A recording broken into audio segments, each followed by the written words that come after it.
Assalamualaikum warahmatullahi wabarakatuh. Bismillahirrahmanirrahim. Kembali lagi di channel Pena Mahabbah. Pada kesempatan kali ini kita akan membahas 5 peristiwa dahsyat yang terjadi saat bulan Ramadan. Bagi sebagian dari kita, Ramadan mungkin hanya bulan di mana ada puasa wajib di sana serta amalan-amalan yang berkali-kali lipat pahalanya. Tapi Ramadan sejatinya lebih dari sekedar bulannya ibadah, tapi juga jadi bulan peringatan akan berbagai peristiwa dahsyat di masa lalu. Sejarah mencatat banyak sekali kejadian luar biasa dan penting yang terjadi di bulan Ramadan. Salah satunya adalah wafatnya Khalifah yang keempat Ali bin Abi Thalib. Peristiwa pahit ini terjadi pada 17 Ramadan dan membuat dunia gempar karena putus sudah rantai kekhalifahan yang keempat yang diawali dari Abu Bakar As-Siddiq. Tak hanya peristiwa wafatnya Ali bin Abi Thalib, masih banyak kejadian-kejadian dahsyat lainnya yang terjadi selama bulan Ramadan. Berikut ini kita akan membahas 5 peristiwa dahsyat yang terjadi saat bulan Ramadan. Yang pertama, Perang Badar yang berdampak besar. Salah satu momentum penting di sejarah Islam adalah Perang Badar. Perang ini adalah perang pertama umat Islam melawan Quraisy setelah sebelumnya orang-orang Muslim selalu ditindas dan diperlakukan buruk. Dalam pertempuran ini Islam menang dengan gemilang walaupun secara logika sangat mustahil. Ketika itu pasukan muslimin hanya berjumlah sekitar 300-an orang saja, sedangkan Quraisy setidaknya memiliki 1000 pasukan. Namun berkat disiplin luar biasa, akhirnya perang selama 2 jam ini dimenangkan oleh muslimin.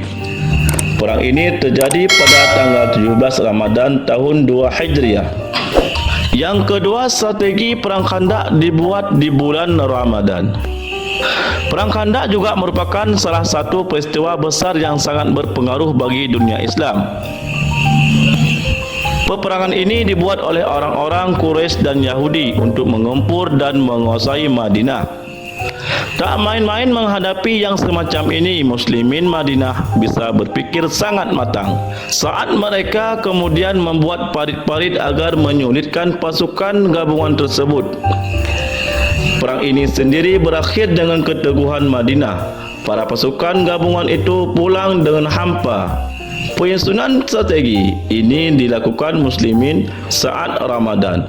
Perangnya sendiri berlangsung selama bulan Syawal. Yang ketiga, berhala-berhala sesembahan dihancurkan. Berhala adalah simbol kebesaran Quraisy di masa lalu. Patung-patung ini dijadikan sejak lama dan begitu dikeramatkan. Hingga pada akhirnya ketika Rasul menguasai Mekah dan sebagian Jazirah Arab, beliau pun menyuruh para sahabat untuk meruntuhkan berhala-berhala yang ada. Khalid bin Walid dan Am bin As dan seorang sahabat lagi memimpin pasukan untuk menghancurkan berhala-berhala yang sudah ada sejak lama. Dan jadi sesembahan hancur leburnya patung-patung ini jadi bukti jika Islam sudah benar-benar berjaya. Dan peristiwa tersebut juga terjadi saat bulan Ramadan. Yang keempat, Perang Tabuk. Ketika Islam berhasil mengusir Bizantium, Rasul mendengar jika di daerah Tabuk pasukan Bizantium tengah mengumpulkan kekuatan yang sangat besar untuk menaklukkan Hijaz. Khawatir akan terjadi hal-hal yang tidak diinginkan. Kemudian beliau menghimpun sekitar 70,000 pasukan untuk berangkat ke Tabuk dan memerangi pasukan Bizantium. Pasukan ini adalah pasukan Muslim terbanyak yang pernah tercatat dalam sejarah. Memang sangat logis kerana Bizantium adalah kerajaan besar dan kuat. Pasukan Rasul pun pada akhirnya sampai ke Tabuk, tapi menemui satu pun batang hidung pasukan Bizantium. Menurut khabar, pasukan Bizantium seperti agak ketakutan begitu mendengar pasukan Muslim akan ke Tabuk. Peristiwa ini sendiri juga berlangsung di bulan Ramadan. Yang kelima, pembebasan kota Mekah yang sangat penting.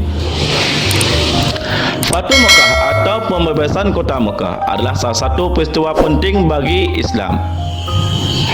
Ini adalah saat di mana Islam pada akhirnya menguasai Mekah.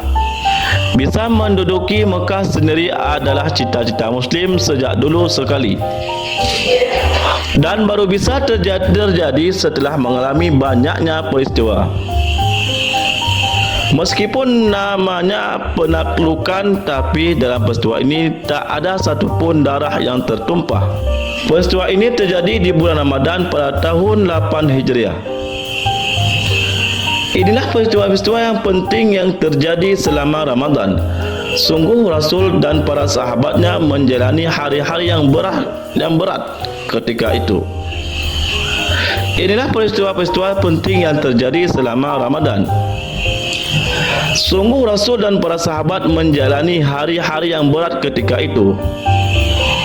Tak hanya harus menahan lapar karena berpuasa, tapi juga melakukan perang-perang yang pasti sangat melelahkan. Wallahu a'lam bishawab. Wassalamualaikum warahmatullahi wabarakatuh.